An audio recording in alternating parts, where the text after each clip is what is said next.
지난주에 북에서 발표한 내용을 보면은 남에서 평양에 무인기를 침투시켜가지고 대북전단을 뿌렸다. 어떻게 된 일인지. 한국이 지난 3일과 또 9일 또 10일에 심야 시간을 노려서 평양의 중구역 상공에 들어온 무인기를 침투해서 이 대북 전단을 살포했다는 건데요. 조선노동당 중앙위원회 청사 그 상공이라고 합니다. 그러니까 굉장히 중요한 곳이죠. 그러자 목적의식적 거기를 침투시켰다 이렇게 볼 수 있는 거죠. 군대가 각종 상황에 대비해 준비를 시작했다. 추가 도발이 있을 경우 즉시 군사 행동에 나설 것이라는 경고성 메시지를 내는데 거기에 최후 통첩이다라고 하는 것을 명확히 했다는 겁니다.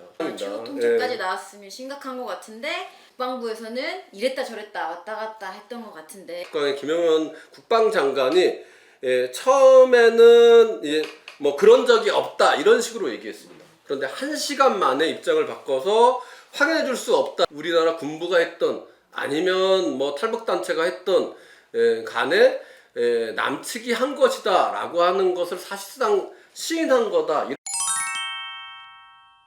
진짜 이게 전쟁 위기를 확장시키는 게 이제 신원식 안보실장인데요. 김정은이 자살할 결심이 아니면 전쟁을 못할 거다. 안전하게 김정은을 제거할 역량을 갖춰야 한다. 전쟁을 유도하는 발언이 아니냐 이런 얘기가 나오는데요. 오늘 통일부가요. 대북 전단을 자제 요청하지 않겠다. 서기 위에 불을 붙이는 격이다. 국방부는 원래 군부는 원래 역할이 전쟁을 방지하여 맞아요.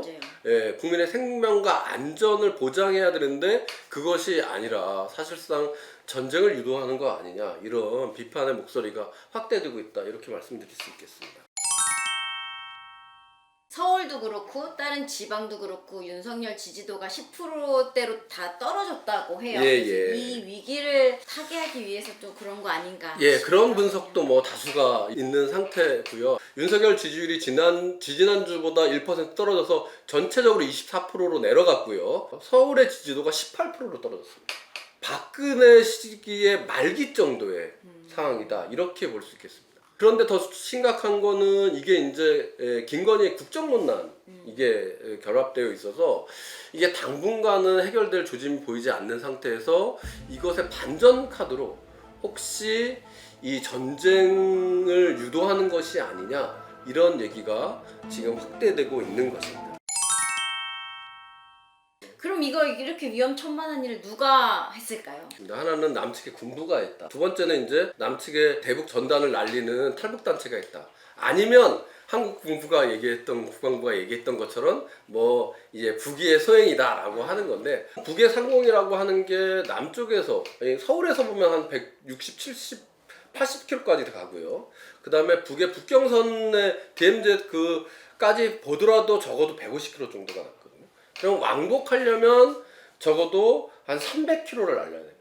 무인기가 그러면은 뿌리고 다시 돌아와야 되니까요. 이 전단의 무게 정도가 보면 적어도 10kg 이상일 텐데 그런 정도의 무게를 300kg를 날릴 수 있는 거다라고 하면 저건 적어도 민간단체가 아닐 수 있는 거 아니냐 이런 의심이 충분히 할 만하고요. 북도 이제 발표한 게 저 정도의 속도로 저 정도의 거리를 날 수 있다면 적어도 발사장치가 있어야 된다라고 하는 정도의 입장을 낸 바라면 한국의 국방부가 아닐까 이런 생각도 하는 한국의 정부가 아닐까 그런 뭐 의혹이 있습니다. 이것을 뒷받침해주는 게 윤석열 대통령이요 10월 1일날 국군의 날 행사할 때 뭐 270억 들여가지고 행사할 때요 핵사용 시 북을 절멸할 거다 이런 발언이 있었고요. 그러고 나서요 10월 6일자로 AP통신에서 윤석열의 인터뷰가 나오는데요.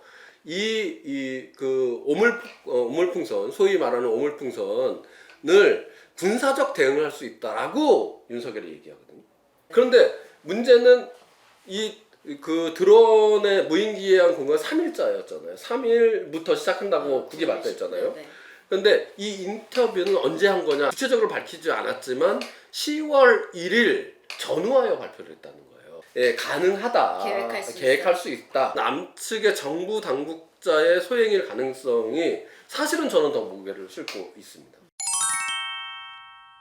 대북 전단 단체들이 2020년부터 문인기를 동원해서 대북 전단을 살포한다고 주장을 했고요. 2024년 초에도 무인기 드론을 띄워서 살포하겠다 이런 입장도 낸 바가 있습니다. 박상학이죠. 이것도 충분히 가능한 얘기다. 이제 한국 정부가 북의 자작극이다 이런 얘기를 하는데요. 지금 뭐 신원식도 얘기하고 김영웅도 계속 자작극, 뭐 북의 뭐 위기 상황이 돼서 단결을 위해서 그런 거다라고 하는 건데 이게 언제 촬영이 됐냐면 10월 9일자에 촬영된 거예요. 그런데 왜 이 사람들이 격추를 하지 않았을까요? 10월 3일도 그 다음에 10월 9일도 10월 10일도 각각 다 봤잖아요. 그런데 그걸 왜 격추를 안 했을까요?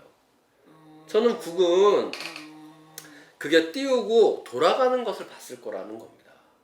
격추를 안 한 것은 어디로 돌아가냐 그걸 확인하기 위해서 한 거고 그게 확인됐기 때문에 11일자 중대선배를 발표한 거다. 그래서 세 번을 지켜보고 그렇죠. 있다가 그렇게 한 거다라고 해서 북은 아마도 지금 우리가 계속 발뺌을 하면 이거보다 더한 어떤 증거 자료 같은 거를 낼 수 있다고 보여집니다. 다시 한번 말씀드리겠지만 이것은 분명히 남측의 어떤 뭐 조장 또는 남측 정부가 직접적인 지원 또는 조장 또는 직접 했을 가능성이 매우 높다고 보여집니다.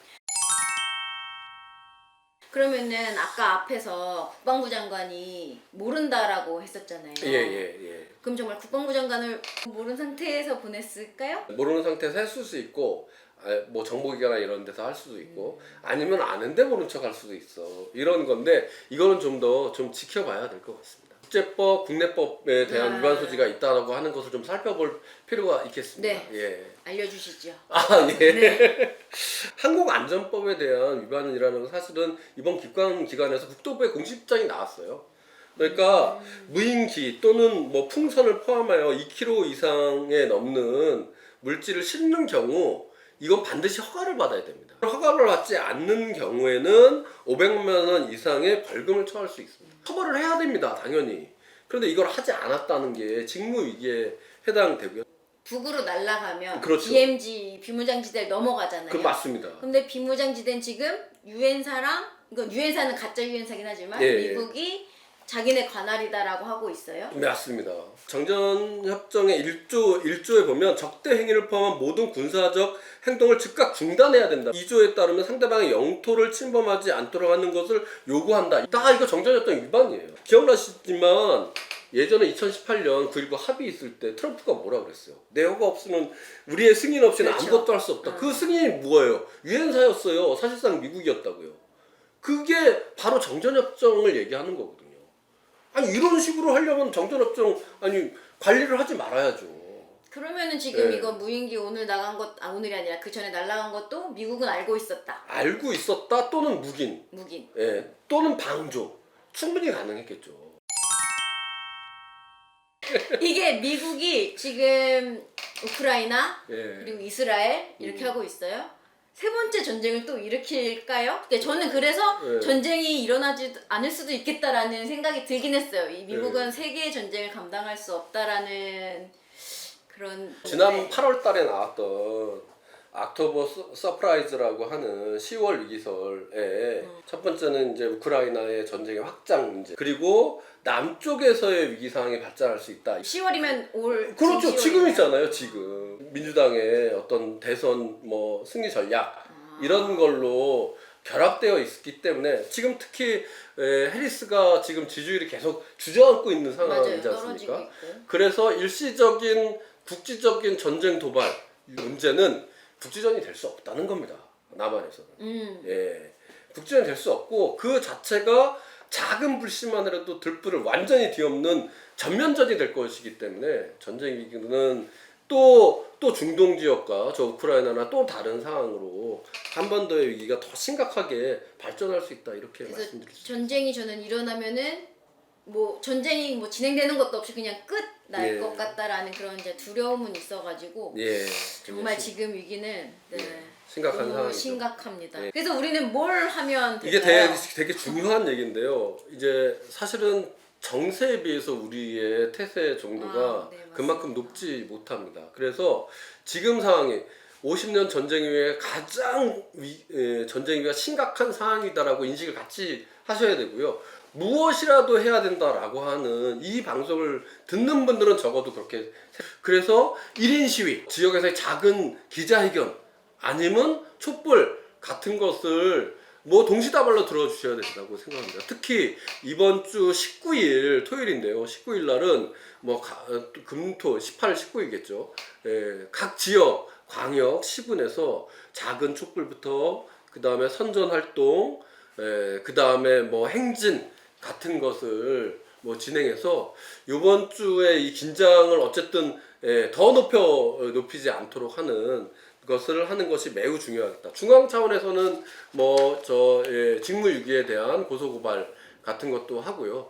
뭐 광범위한 여론을 형성하기 위해서 시국 비상선언 같은 것도 준비 중에 있으니까 그에 맞춰서 지역에서들 좀 함께 공동으로 행동을 해주셨으면 좋겠다. 그리고 여기서 굉장히 중요한 거는요.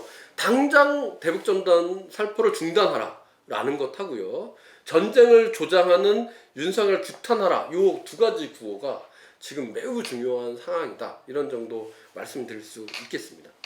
네, 여기서 한 가지만 더 말씀드리면은 지금 이제 파주 통일대교에서 대북전단을 이제 납북자 가족 모임 그래서 뿌린다고 공개적으로 지금 한 상황이고, 이게 그 다음 주 20일 주간이죠. 그때 뿌려진다고 또 이야기를 합니다. 이제 심각한 상황이 도래하겠네요. 파주 경찰서에서는 일단 집회 금지 통보를 하는 상황이긴 한데 이제 어떻게 변화될지 모르는 이런 엄중한 상황이어서 정말 꼭 각 지역에서 이 언론들은 정확한 사실을 알려주지 않습니다. 그래서 꼭 여러분들이 우리의 이야기, 우리의 목소리를 국민들에게 좀 잘 전달해 주셨으면 좋겠습니다. 네, 지금 저희가 이렇게 대놓고 어깨띠를 들고 있습니다. 윤석열 퇴진 국민 투표인데요. 이게 여러분들 아시겠지만, 아시겠지만 이제 그 11월 9일이면 윤석열 정권 퇴진의 광장을 열자고 다시 한번 저희가 전국 집중해서 모이는 대회를 상정하고 있습니다. 그런데 저희가 9월 28일 대회를 하고 나니까 이게 전국적으로 한 4만 정도가 집중된 것 같더라고요. 5만 명 아닌가요? 5만 정도 집중한 것 같더라고요. 그런데 여러분도 잘 아시겠지만 5만으로 윤석열과 맞서기는 택도 없는 거잖아요. 그러면 수많은 국민들 속에 들어가서 이분들이 자신의 요구로 퇴진의 요구를 들어야 되는데 그 방도가 무엇일까 고심고심하다가 저희가 지난주부터 국민투표를 진행하기 시작했습니다. 오늘도 이 그 녹화 직전에 들어왔더니 서울의 동지들이 덕수궁 옆에서 했는데 시간당 50명 정도 이상의 사람들 반응이 뜨겁다고 합니다. 이게 뭐 아침 시간, 점심 시간 원래 이런 투표 같은 거 잘 안 하시는데 적극적으로 어떤 분들은 뭐 자기가 투표 용지를 받아서 하면 어떻겠냐 막 이런 얘기도 있다고 하는데요. 실제로 내려가 보시면 뜨겁다는 사실을 알 겁니다. 왜 지금 왔어? 이런 얘기도 많이 하신다고 하니까요. 그래서 저희들 생각에는 11월 9일까지 100만까지를 목표로 세우고 그 다음에 12월 7일 3차 총궐기 때는 적어도 600만 이상을 좀 내부적인 목표로는 해서 600만이 이제 세월호 서명할 때 600만을 했었거든요. 그런 정도로 해서 기세를 만들고 그 힘으로 국회의원들을 압박하여 적어도 150명 이상의 탄핵 발의의원을 조직해보자는 겁니다. 지금 뭐 명태균 의원부터 시작해가지고 정권이 술렁술렁되고 한동훈도 심지어는 윤석열과 김건희를 비판할 정도가 된 거니까요. 그런데 이게 트리거가 나올 수가 없습니다. 트리거를 만들어내는 것은 결국 우리가 만들어내는 것이고 우리가 만드는 그 첫 시발이 국민투표다. 여러분들이 시작하시면 이제 10만이 되고 그리고 50만이 되고 100만이 될 수 있다. 이런 말씀을 꼭 드리면서 뭐 온라인 투표도 가능하고요. 거리 투표도 가능하니까 지역과 현장 그리고 학생은 학교에서 그리고 노동자는 현장에서 빈민은 마차에서 이렇게 농민들은 농촌에서 이렇게 광범위하게 확산돼서 올해 연말에는 꼭 퇴진광장을 열어서 윤석열을 끌어내는 그 첫 출발이 국민투표다 이렇게 말씀드릴 수 있겠습니다. 꼭 부탁드리겠습니다, 여러분. 네, 이걸 보시는 우리 선배님들과 동지들이 다들 부담을 안고 계실 텐데요. 일단 현장을 나가보시면 그 느낌을 알 수 있을 것 같습니다. 일단 투표용지 한 장 갖고 함께 나가주시면 감사하겠습니다. 네, 오늘 이렇게 무인기에 대해서 한번 이야기를 나눠봤습니다. 그래서 진보TV가 어떤 방향으로 가야 될지 조금 감이 잡히는 것 같기도 합니다. 그래서 이번 파일럿 프로그램 첫 번째 여러분들의 솔직한 평가도 기다리겠고요. 앞으로의 우리 실천과 우리 행동